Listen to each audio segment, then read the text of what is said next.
So good afternoon. Hopefully everyone enjoyed their lunch break.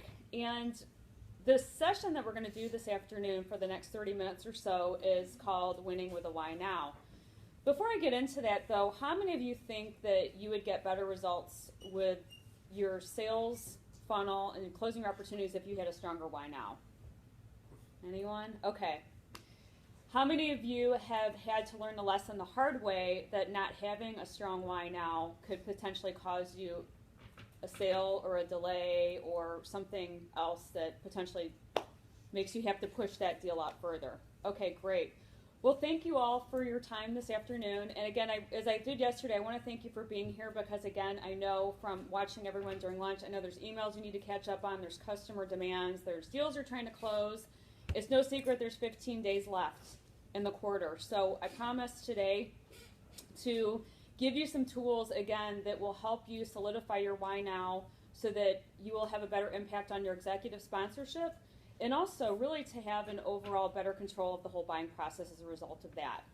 So I know we did some quick introductions this morning, and I bet some of you might be asking yourself right now, what does she know about a why now? I mean, she's been this sales training manager now, for a year, and how is she qualified to talk about this? So would it be okay if I share a quick story about where I learned firsthand how important why now is?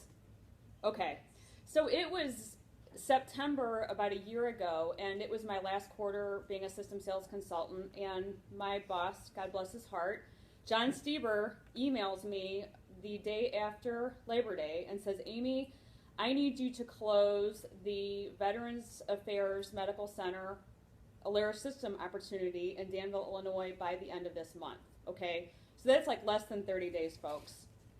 I remember hearing that and telling myself there's no way I can do this. I don't have a why now. And one of my favorite sayings that Andy DeScenzo, one of my mentors, says is if, no problem, no deal. If you don't have a why now, you really don't have a reason the customer, they don't have a reason they're going to buy from you. So as I went into this opportunity, all the little voices in my mind were telling me why I couldn't close this deal. And I remember I got one moment of reason where I told myself, maybe I could just get in there and see what I can do with this customer. So I did team up with Eric Kaldal with dispensing. He had some relationships in pharmacy. And I started getting to know some people in the account, and I quickly found out there were some problems. This hospital had an infusion unit with about 4 stations with the Alaris system, and the rest of the hospital, they had B. Braun pumps, Outlook 100 to be specific, with no safety software. So how many of you think that might be a patient safety risk? Okay. The other thing I noticed is that they were not meeting the new standards that we've heard about, the Veterans Health Administration mandating, if your patients are on PCA, they should also have integrated monitoring.